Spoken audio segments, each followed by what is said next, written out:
ಪಂಚೇಂದ್ರಿಯಗಳಲ್ಲಿ ಯಾವ ಇಂದ್ರಿಯ ಅಪಾಯ? ಪಂಚೇಂದ್ರಿಯಗಳಲ್ಲಿ ತುಂಬ ಅಪಾಯಕಾರಿ ಅಂತಂದರೆ ನಮ್ಮ ಕಣ್ಣು. ಪಂಚೇಂದ್ರಿಯಗಳು 5: ಕಣ್ಣು, ಕಿವಿ, ಮೂಗು, ನಾಲಿಗೆ, ಚರ್ಮ. ಅಷ್ಟೇ ಅಲ್ಲ, ನಮ್ಮ ದೇಹವನ್ನು ಆಳ್ತಾ ಇರೋವಂಥದ್ದು ಅರಿಷಡ್ವರ್ಗಗಳಿದಾವಲ್ಲ, ಕಾಮ, ಕ್ರೋಧ, ಲೋಭ, ಮೋಹ, ಮದ, ಮತ್ಸರಗಳು. ಅಂತಃಕರಣಗಳಿದಾವಲ್ಲ, ಮನ, ಬುದ್ಧಿ, ಚಿತ್ತ, ಅಹಂಕಾರಗಳು. ಇವೆಲ್ಲವೂ ಸೇರಿಕೊಂಡು ಈ ಶರೀರವನ್ನು ಆಳ್ತಾ ಇರ್ತಕ್ಕಂಥದ್ದು. ಇವೆಲ್ಲವೂ ಕೂಡ ಆತ್ಮನ ಅಂಗಗಳು. ಆತ್ಮ ಇವೆಲ್ಲವನ್ನು ಉಪಯೋಗಿಸಿಕೊಂಡು ಈ ಶರೀರದಲ್ಲಿ ಕೆಲಸ ಮಾಡ್ತಾಯಿದೆ. ನೋಡಿ, ಈ ಭೂಮಿ ಕಾರ್ಯಚಟುವಟಿಕೆ ಯಾವಾಗ ಪ್ರಾರಂಭ ಮಾಡುತ್ತೆ ಅಂತಂದರೆ, ಬೆಳಗ್ಗೆ ಸೂರ್ಯ ಉದಯವಾದಾಗ ಇಡೀ ಜಗತ್ತು, ಮಲ್ಕೊಂಡಿರ್ತಕ್ಕಂಥ ಜಗತ್ತು ಎದ್ದು ತನ್ನ ಕಾರ್ಯಚಟುವಟಿಕೆಗಳನ್ನು ಮಾಡ್ತದೆ. ಕಾರ್ಯಚಟುವಟಿಕೆ ಮಾಡೋದಕ್ಕೆ ಮುಂಚೆ ಮನುಷ್ಯ ಎದ್ದು ಏನು ಮಾಡ್ತಾನೆ? ಕಣ್ಣು ಬಿಡ್ತಾನೆ. ಮೊದಲನೇ ಇಂದ್ರಿಯ ಆಗಿರ್ತಕ್ಕಂಥ ಕಣ್ಣನ್ನು ತೆರಿತಾನೆ. ಅದಕ್ಕೆ ಶರಣರು ಹೇಳ್ತಾರೆ, ಈ ಜಗತ್ತಿನ ಚೇಷ್ಟೆಗೆ, ಈ ಭೂಮಿಯ ಚೇಷ್ಟೆಗೆ ರವಿ ಬೀಜವಾದಂತೆ ಅಂತ ಒಂದು ಮಾತಂತಾರೆ. ಈ ಕರಣಗಳ ಚೇಷ್ಟೆಗೆ ಮನವೇ ಬೀಜ ಅಂತಾರೆ. ಮನಸ್ಸು ಬೀಜ ಅಂತೆ. ಕರಣಗಳ ಚೇಷ್ಟೆಗೆ ಅಂದರೆ ನಮ್ಮಲ್ಲಿರ್ತಕ್ಕಂಥ ಈ ಅಂತಃಕರಣಗಳು ಇವೆಲ್ಲ ಇದಾವಲ್ಲ, ಇಂದ್ರಿಯಗಳು ಇವುಗಳೆಲ್ಲ ತಮ್ಮ ಚೇಷ್ಟೆಗಳನ್ನು ಪ್ರಾರಂಭ ಮಾಡಲಿಕ್ಕೆ ನಮ್ಮಲ್ಲಿರ್ತಕ್ಕಂಥ ಆ ಮನಸ್ಸೇ ಕಾರಣ ಅಂತೆ. ಆದರೆ ಅದರಲ್ಲಿ ಮೊದಲನೇದು ಅಂತಂದರೆ ಕಣ್ಣು. ಮೊದಲು ನಾವು ಎದ್ದ ತಕ್ಷಣ ಕಣ್ಣು ಬಿಡ್ತೀವಿ. ಅಲ್ಲಿಂದ ನಮ್ಮ ಇಂದ್ರಿಯಗಳ ಕಾರ್ಯ ಪ್ರಾರಂಭ ಆಗುತ್ತೆ. ಕಣ್ಣು ಎಂತಹ ಅಪಾಯಕಾರಿ ಅಂತಂದರೆ, ಮೊದಲು ಕಣ್ಣು ನೋಡಿ ನಂತರ ಅದು ಮನಸ್ಸಿಗೆ ಹೇಳುತ್ತೆ. ಕಣ್ಣು ನೋಡಿ ಅದು ಬೇಕಾ ಬೇಡವಾ, ಅದು ಪಡಿಬೇಕಾ ಪಡಿಬೇಡವಾ, ಅದು ಬೇಕೇ ಬೇಕು ಅನ್ನುವಂಥದ್ದನ್ನು ಕಣ್ಣು ನೋಡಿ ಮನಸ್ಸಿಗೆ ಹೇಳುತ್ತೆ. ಮನಸ್ಸು ಏನು ಮಾಡ್ತದೆ? ಅದು ನಮಗೆ ಅಪಾಯಕಾರಿಯಾಗಿದ್ರೂ ಸಹ, ಅಥವಾ ಅದರಲ್ಲಿ ಸಿಗುವಂತಹ ಇಂದ್ರಿಯ ಸುಖ, ಆ ಇಂದ್ರಿಯ ಸುಖಕ್ಕೋಸ್ಕರ ಮನಸ್ಸು ಅದು ಬೇಕು ಅನ್ನುವಂಥ ತೀರ್ಮಾನ ಮಾಡಿಬಿಡ್ತದೆ. ಮನಸ್ಸು ಬೇಕು ಅಂತ ತೀರ್ಮಾನ ಮಾಡಿದಾಗ ಬುದ್ಧಿ ಏನು ಮಾಡ್ತದೆ? ಅದು ಬೇಡ ಅಂತ ಹೇಳ್ತದೆ. ಅದು ಬೇಡ, ಸದ್ಯಕ್ಕೆ ನಿನಗೆ ಅದು ಸುಖ ಅಂತ ಅನ್ನಿಸ್ಬಹುದು, ಆದರೆ ಅದರಿಂದ ನಿನಗೆ ಅಪಾಯ ಐತೆ, ಬೇಡ ಅಂತ ಹೇಳ್ಬಿಟ್ಟು ಬುದ್ಧಿ ಹೇಳ್ತದೆ. ಬುದ್ಧಿ ಹೇಳಿದ್ರೂ ಕೂಡ ಈ ಕಣ್ಣಿನ ಮಾತನ್ನು ಕೇಳಿಕೊಂಡು ಮನಸ್ಸು ಅದನ್ನು ಪಡೀಲಿಕ್ಕೆ ಪ್ರಯತ್ನ ಪಡುತ್ತೆ. ಆ ಒಂದು ವಸ್ತುವನ್ನು ಅಥವಾ ಆ ವಿಷಯಾದಿ ಸುಖವನ್ನು ಪಡೀಲಿಕ್ಕೆ ಆ ಮನಸ್ಸು ಪ್ರಾರಂಭ ಮಾಡ್ತದೆ. ಪ್ರಾರಂಭ ಮಾಡಿದಾಗ ಶುರುವಾಗುತ್ತೆ ನೋಡ್ರಿ ಈ ಇಂದ್ರಿಯಗಳ ಸುಖ ಭೋಗ, ಅದರಿಂದ ಸಿಗುವಂತಹ ಪಾಪಕರ್ಮಗಳು, ಅದರ ಫಲಗಳು. ಅಲ್ಲಿಂದ ನಮ್ಮ ಲೆಕ್ಕಾಚಾರ ಪ್ರಾರಂಭ ಆಗುತ್ತೆ.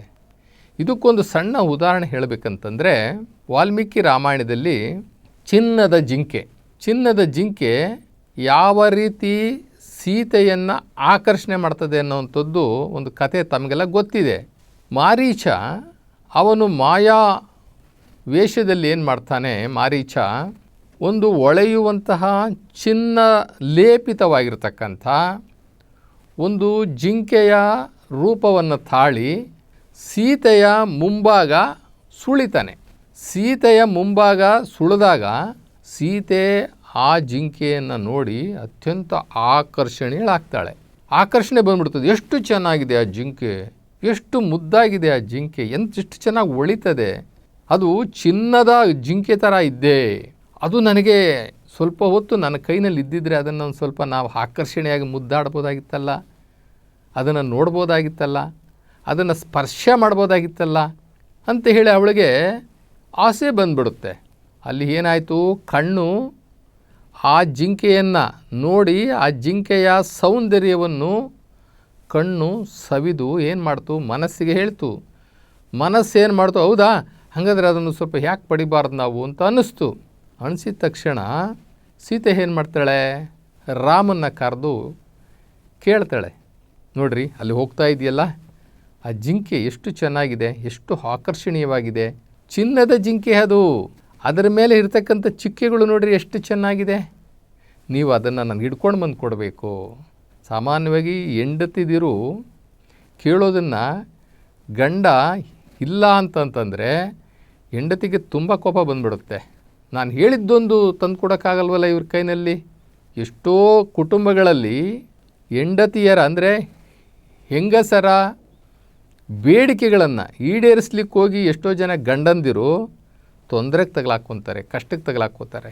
ಇಲ್ಲೂ ಕೂಡ ಅದೇ ಹಣೆ ಬರ. ಆವಾಗ ರಾಮ ಹೇಳ್ತಾನೆ, ನೋಡಮ್ಮ, ನಾವಿಲ್ಲಿ ಬಂದಿರೋದು ವನವಾಸಕ್ಕೆ, ನಮಗೆ ಯಾಕೆ ಬೇಕದಲ್ಲ.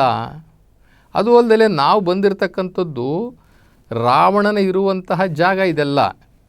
ಇಲ್ಲೆಲ್ಲ ಮಾಯೆ ನಡೀತಾ ಇರ್ತದೆ. ಇದು ಮಾಯಾ ಜಿಂಕೆ ಇದ್ದರೂ ಇರಬಹುದು. ಯಾಕೆ ಅಂತಂದರೆ ಈ ಥರ ಜಿಂಕೆ ನಾನು ಎಲ್ಲೂ ನೋಡೇ ಇಲ್ಲ. ಈ ಥರ ಜಿಂಕೆ ಇರಲಿಕ್ಕೆ ಸಾಧ್ಯವೂ ಇಲ್ಲ. ಅದೇನು ಚಿನ್ನದ ಜಿಂಕೆ ಥರ ಇದೆಯೇ? ಚಿನ್ನದ ಜಿಂಕೆ ಇರಲಿಕ್ಕೆ ಸಾಧ್ಯನಾ ಅಂತ ಹೇಳ್ತಾನೆ ರಾಮ. ಆದರೆ ಸೀತೆ ಏನು ಹೇಳ್ತಾಳೆ, ಅದನ್ನು ಪಡಿಲೇಬೇಕು ಅನ್ನುವಂಥ ಆಸೆ ಅತಿಯಾಗಿ ಒಂದು ಛಲ ಹುಟ್ಟುತ್ತೆ. ಅದನ್ನೇ ಚಿತ್ತ ಅಂತ ಹೇಳ್ತಾರೆ. ಆ ಆಕರ್ಷಣೆ ಸ್ವಲ್ಪ ಬಲ ಆದಾಗ ಚಿತ್ತಕ್ಕೆ ಹೋಗ್ಬಿಡುತ್ತೆ. ಅದು ಆ ಚಿತ್ತದಲ್ಲಿ ರೆಕಾರ್ಡ್ ಆಯಿತು ಅಂದರೆ ಅದು ಬೇಕೇ ಬೇಕು ಅಂತ ಹಠ ಹಿಡಿತಾರೆ. ಈ ಮಕ್ಕಳು ಹಠ ಹಿಡಿತಾರಲ್ಲ ಹಾಗೆ, ನನಗೆ ಅದು ಬೇಕೇ ಬೇಕು, ಬೇಡ ಮಗು, ಅದು ನಿನಗೆ ಐಸ್ ಕ್ರೀಮು ನಿನಗೆ ನೆಗಡಿ ಆಗಿದೆ, ಜಾಸ್ತಿ ತಿನ್ನಬಾರ್ದು, ನಿನಗೆ ಇವತ್ತು ಬೇಡ, ಇಲ್ಲ ನನಗೆ ಐಸ್ ಕ್ರೀಮ್ ಬೇಕೇ ಬೇಕು. ಹಾಗೆ ಇಲ್ಲಿ ಸೀತೆ ಶ್ರೀರಾಮನಿಗೆ ಇಲ್ಲ ನೀವು ಏನು ಹೇಳೋಕ್ಕೆ ಹೋಗ್ಬೇಡಿ, ನನಗೆ ಉದಾಹರಣೆನೇ ಹೇಳಬೇಡ್ರಿ, ನನಗೆ ಅದು ಬೇಕಷ್ಟೇ, ಆ ಒಂದು ಚಿನ್ನದ ಜಿಂಕೆ ನನಗೆ ಬೇಕು. ಆವಾಗ ರಾಮ ಏನು ಮಾಡ್ತಾನೆ, ಈಕೆನ ಸಂತೈಸೋದ್ರಿಂದ ಏನು ಪ್ರಯೋಜನ ಆಗೋದಿಲ್ಲ, ಈಕೆ ಹಠ ಮಾಡಿದ್ದಾಳೆ, ಇರಿ ಪ್ರಯತ್ನ ಪಡ್ತೀನಿ, ಅದನ್ನು ಹಿಡ್ಕೊಂಡೇ ಬರ್ತೀನಿ ಅಂಥೇಳಿ ರಾಮ ಏನು ಮಾಡ್ತಾನೆ, ಆ ಜಿಂಕೆಯನ್ನು ಬೆನ್ನಟ್ಟಿ ಹೋಗ್ತಾನೆ. ಅದು ಮಾಯಾ ಜಿಂಕೆ, ಅದು ಮಾರೀಚ ಆ ಜಿಂಕೆಯ ವೇಷ ಹಾಕ್ಕೊಂಡು ಬಂದಿದ್ದಾನೆ. ಯಾಕೆ ಅಂತಂದರೆ ಆ ರಾಮನನ್ನು ಸೀತೆಯಿಂದ ದೂರ ಮಾಡಬೇಕು. ಯಾಕೆ ಅಂದರೆ ಸೀತೆನ ಇವರು ಕರ್ಕೊಂಡು ಹೋಗಬೇಕು. ಅದಕ್ಕೋಸ್ಕರ ರಾವಣನ ಜೊತೆಯಲ್ಲಿ ಮಾರೀಚ ಬಂದಿದ್ದಾನೆ. ರಾಮ ಏನು ಮಾಡ್ತಾನೆ, ಆ ಜಿಂಕೆಯನ್ನು ಬೆನ್ನು ಹಟ್ಟಿ ತುಂಬ ದೂರದವರೆಗೆ ಅದನ್ನು ಅನುಸರಣೆ ಮಾಡಿಕೊಂಡೇ ಹೋಗ್ತಾನೆ. ಅದು ಒಂದು ಸಲ ತುಂಬ ಹತ್ತಿರ ಬಂದಂತೆ ತೋರುತ್ತೆ. ಆವಾಗ ಬಿಲ್ ತೊಗೊಳ್ತಾನೆ ಹೊಡೆಯೋದಕ್ಕೆ, ಮತ್ತೆ ಅದು ದೂರ ಹೋದಂಗೆ ಕಾಣಿಸುತ್ತೆ. ಮತ್ತೆ ಅಲ್ಲಿಗೆ ಹೋಗ್ತಾನೆ, ಅದು ಹತ್ತಿರ ಬಂದಂತೆ ಕಾಣಿಸುತ್ತೆ, ಮತ್ತೆ ಬಿಲ್ ತೊಗೊಳ್ತಾನೆ ಹೊಡಿಲಿಕ್ಕೆ, ಮತ್ತೆ ದೂರಕ್ಕೆ ಹೋದಂಗೆ ಕಾಣಿಸುತ್ತೆ. ಹೀಗೆ ಆ ಮಾಯಾ ಜಿಂಕೆ ರಾಮನನ್ನು ಮರುಳು ಮಾಡಿ ತುಂಬ ದೂರಕ್ಕೆ ಕರ್ಕೊಂಡು ಹೋಗ್ಬಿಡುತ್ತೆ. ಅಲ್ಲಿ ಕೊನೆಗೆ ರಾಮ ಏನು ಮಾಡ್ತಾನೆ, ಅದಕ್ಕೆ ಬಾಣ ಹೊಡೆದು ಬಿಡ್ತಾನೆ. ಬಹಳ ತುಂಬ ದೂರದ ನಂತರ, ತುಂಬ ದೂರ ಅಲ್ಲಿ ಏನಾಗುತ್ತೆ, ಮಾರೀಚ ಏನು ಮಾಡ್ತಾನೆ, ಅದು ಸಾಯುವಂತಹ ಸಂದರ್ಭ ಬಂದಾಗ ಅವನು ತನ್ನ ನಿಜ ವೇಷದಲ್ಲಿ ಕಾಣಿಸ್ಕೊಳ್ತಾನೆ. ಅದು ಸುಮ್ಮನೆ ಬಿಡೋದಿಲ್ಲ. ರಾಮ ಅಪಾಯದಲ್ಲಿ ಇರುವಂತಹ ಧ್ವನಿಯಲ್ಲಿ, ರಾಮನ ಧ್ವನಿಯಲ್ಲಿ ಜೋರಾಗಿ ಕಿರ್ಚ್ಕೊಳ್ಳುತ್ತೆ. ಆವಾಗ ಸೀತೆಗೆ ಈ ಶಬ್ದ ಕೇಳಿಸುತ್ತೆ, ರಾಮ ಏನೋ ಕಷ್ಟದಲ್ಲಿದ್ದಾನೆ, ಕೂಗ್ತಾ ಇದ್ದಾನೆ, ಲಕ್ಷ್ಮಣ ಎಲ್ಲಿದ್ದೀಯಾ, ಬಾ ಬೇಗ ಹೋಗು, ನಿಮ್ಮ ಅಣ್ಣ ಎಲ್ಲೋ ದೂರದಲ್ಲಿ ಅಪಾಯದಲ್ಲಿ ಇರುವ ಸೂಚನೆ ಕಾಣಿಸ್ತಾ ಇದೆ, ಅವ್ರದ್ದೇ ಧ್ವನಿ ಇದು, ನೀನು ಹೋಗು, ರಾಮನ ಹತ್ರ ನೀನು ಹೋಗು, ಬೇಗ ನಿಮ್ಮ ಅಣ್ಣನ ಹತ್ರ ಹೋಗು. ಆವಾಗ ಲಕ್ಷ್ಮಣ ಹೇಳ್ತಾನೆ, ತಾಯಿ, ಇದು ಮಾಯಾ ಜಿಂಕೆನೇ ಇರ್ಬೋದು, ಈ ಥರ ಧ್ವನಿ ನಾನು ಕೂಡ ಎಲ್ಲೂ ಕೂಡ ಕೇಳಿಸ್ಕೊಂಡಿಲ್ಲ, ದಯವಿಟ್ಟು ಅರ್ಥ ಮಾಡ್ಕೊ, ನಾನು ನಿನ್ನನ್ನು ಇಲ್ಲಿಂದ ಬಿಟ್ಟು ನಾನು ಹೋಗೋದಿಲ್ಲ, ಇದು ಅಪಾಯದ ಜಾಗ ಅಂತ ಹೇಳಿದ್ರೂ ಕೂಡ ಸೀತೆ ಕೋಪ ಮಾಡ್ಕೊತಾಳೆ ಲಕ್ಷ್ಮಣನ ಮೇಲೆ. ಲಕ್ಷ್ಮಣನಿಗೆ ಬೇರೆ ರೀತಿಯಲ್ಲಿ ಹೇಳ್ತಾಳೆ, ನಿಮ್ಮ ಅಣ್ಣನಿಗೆ ಅಪಾಯ ಆದರೆ ನೀನು ನನ್ನನ್ನು ಒರಿಸಲು ಪ್ರಯತ್ನ ಪಡ್ತಾ ಇದ್ದೀಯಾ ಅಂತ ಕೇಳಿಬಿಡ್ತಾಳೆ. ಈ ಮಾತನ್ನು ಕೇಳಿಸಿಕೊಂಡಂತಹ ಲಕ್ಷ್ಮಣ ಏನು ಮಾಡ್ತಾನೆ, ಅವನು ಕೂಡ ರಾಮನ ಹಿಂಬಾಲಿಸ್ತಾನೆ. ಇಬ್ಬರನ್ನು ಹಿಂಬಾಲಿಸಿದ ಮೇಲೆ ಮುಂದೆ ಏನಾಗುತ್ತೆ ಅಂತ ನಮಗೆ ಗೊತ್ತಿದೆ. ರಾವಣ ಬರ್ತಾನೆ, ರಾವಣ ಮಾರುವೇಷದಲ್ಲಿ ಬಂದು ಸೀತೆಯನ್ನು ಕರ್ಕೊಂಡು ಹೊರಟೋಗ್ತಾನೆ. ಇಲ್ಲಿ ಮುಂದಿನ ಕತೆ ಏನೇ ಇರ್ಬೋದು, ಕಣ್ಣು ಅಂತಕ್ಕಂಥ ಒಂದು ಇಂದ್ರಿಯ ಯಾವ ರೀತಿ ಸೀತೆಯ ಮನಸ್ಸಿನಲ್ಲಿ ಜಾಗ ಮಾಡಿ ಸೀತೆಯ ಮನಸ್ಸನ್ನು ಕೆಡಿಸಿ ತನಗೆ ದುಃಖ ಕೊಡುವಂತಹ ಒಂದು ಪರಿಸ್ಥಿತಿಯನ್ನು ಹೇಗೆ ತಂದು ಕೊಡ್ತು. ಕಣ್ಣು ಅನ್ನೋಂಥ ಒಂದೇ ಒಂದು ಇಂದ್ರಿಯ, ಇಲ್ಲಿ ವಿಕಾರ, ಕಣ್ಣಿನ ವಿಕಾರ ಆಯಿತು, ಅದರಿಂದ ದುಃಖ ಬಂತು, ಮನೋವಿಕಾರ ಆಯಿತು, ಬುದ್ಧಿ ವಿಕಾರ ಆಯಿತು, ಚಿತ್ತ ವಿಕಾರ ಆಯಿತು, ಎಲ್ಲದಕ್ಕೂ ವಿಕಾರಕ್ಕೆ ಕಾರಣ ಕಣ್ಣು. ಆದ್ದರಿಂದ ನಮ್ಮ ಕಣ್ಣನ್ನು ನಾವು ದೈವೀಕರಣ ಮಾಡಬೇಕು ಅಂತ ಹೇಳ್ತಾರೆ ನಮ್ಮ ಶರಣರು. ದೈವೀಕರಣ ಮಾಡಬೇಕು ಅಂತಂದರೆ ನಾವು ಬೆಳಿಗ್ಗೆ ಶಿವಯೋಗದಲ್ಲಿ ಕೂತ್ಕೊಂಡಾಗ ಎಲ್ಲ ಇಂದ್ರಿಯಗಳಿರತಕ್ಕಂಥ ದೋಷವನ್ನು ನಿವಾರಣೆ ಮಾಡಿಕೊಡ್ಬೇಕು. ಎಲ್ಲ ಇಂದ್ರಿಯಗಳಲ್ಲಿ ಇರತಕ್ಕಂಥ ವಿಕಾರ ಮನೋಭಾವಗಳನ್ನು ನಾವು ದೂರ ಮಾಡಿಕೊಳ್ಬೇಕು. ಲಿಂಗವನ್ನು ನೋಡ್ತಾ ನೋಡ್ತಾ ಅಥವಾ ಶಿವನನ್ನು ಧ್ಯಾನ ಮಾಡ್ತಾ ಮಾಡ್ತಾ ಆ ನಿರಾಕಾರ ಶಿವನ ಧ್ಯಾನ ಮಾಡ್ತಾ ಅವನ ಶಕ್ತಿಯಿಂದ ಅವನ ನೆನಪೇ ಒಂದು ಶಕ್ತಿ. ಆ ನಿರಾಕಾರ ಶಿವನನ್ನು ನೆನೆಸಿಕೊಳ್ಳುವುದೇ ಒಂದು ಶಕ್ತಿ. ಅಂತಹ ಒಂದು ಶಕ್ತಿಯಿಂದ ನಾವು ನಮ್ಮ ಇಂದ್ರಿಯಗಳನ್ನು ನಾವು ಪ್ರತಿದಿನ ಶುದ್ಧೀಕರಣ ಮಾಡಿಕೊಳ್ಬೇಕು. ಆವಾಗ ಇಂದ್ರಿಯಗಳ ದೋಷ ದೂರ ಆಗುತ್ತೆ. ನಾವು ನೆನಪಿನ ಜ್ಞಾನಾಗ್ನಿ ಅಂತ ಹೇಳ್ತೀವಿ ಅದಕ್ಕೆ. ಶಿವನ ನೆನಪಿನ ಜ್ಞಾನಾಗ್ನಿ.